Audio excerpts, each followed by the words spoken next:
If you've recently inherited a new team, stepped into a bigger role, or have been asked to lead through a reorganization, your first instinct may be to create structure as quickly as possible. Define the roles, build the process, give everyone clarity, right? But that may be exactly why you keep having to redesign everything later. One of my clients learned this while building a department almost from scratch. And in this video, I'll show you the question that helped him stop designing in a vacuum and build a team people actually want to be part of. So my client got the promotion he wanted. Senior director, bigger scope, new team. But when he sat down to begin the job, there was no rule book waiting for him. No established process, no clear version of, hey, here's how we do things. So the company was in the middle of restructuring and his department was still being defined. And he was expected to lead it, build it, and deliver results inside of it all at the same time.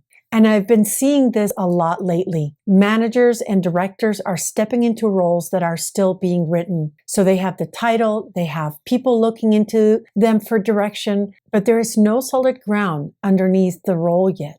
And carrying that much uncertainty while still being expected to deliver, it's exhausting. Your team needs clarity. Leadership needs results. And you know you can't wait forever for someone above to tell you what the department is supposed to become. So what do?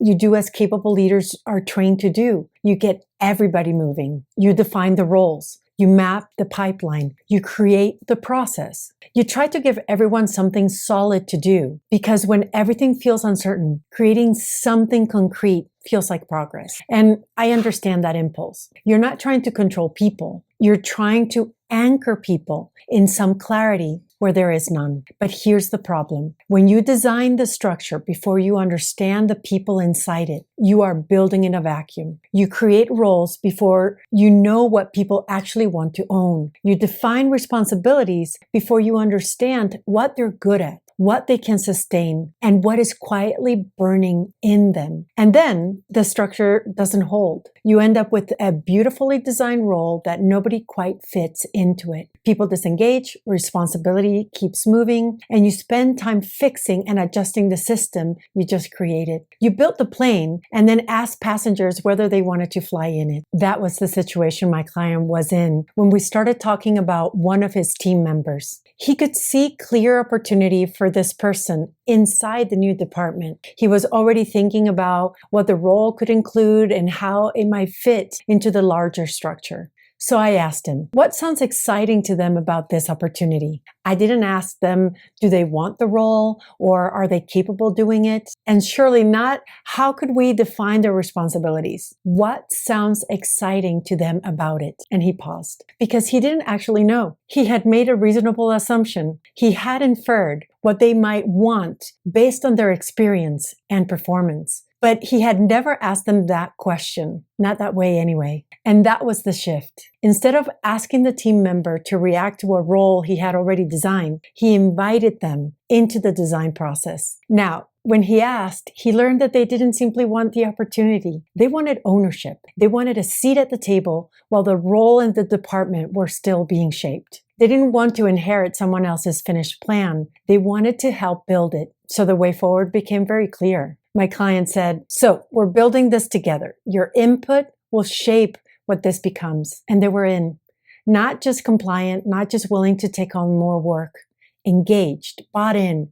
Because the opportunity now included something that mattered to them. And my client didn't stop there. He tested this with another team member. This person was newer, working hard and traveling constantly. Every time my client checked in, they said they were fine. But my client knew better. Something wasn't adding up. He knew the weight of the workload. So rather than accepting the polished answer, he asked a different question. When you get up in the morning on Monday, are you excited about where you're going that week? And to my client's surprise, they actually answered honestly. They said no. But now that answer gave them something real to work with. The team member didn't need more encouragement to tolerate the travel. They needed a role that fit them better. So my client moved them into a project management position that didn't require constant traveling. And almost immediately, 2 other people on the team, people who generally wanted those miles and that kind of work, raised their hands. That's what becomes possible when you stop asking, how do I get this person to fit the structure? And start asking, what is this person telling me about the structure we need? And if that distinction is useful, like this video, it helps more managers and directors who are leading through this kind of uncertainty find it. So think about someone on your team whose role feels still uncertain. Maybe the department is changing. Maybe your responsibilities are still moving. Maybe you already have an idea of where that person belongs and what they should own. Before you finish designing the role, ask them, what sounds exciting to you about where this could go? Then listen for more than whether they say yes or no. Listen for what they want to lean into, what they want to own, what gives them energy, and what their answer may be teaching you about the team you actually need to design. Because sometimes clarity doesn't come before the conversation. The conversation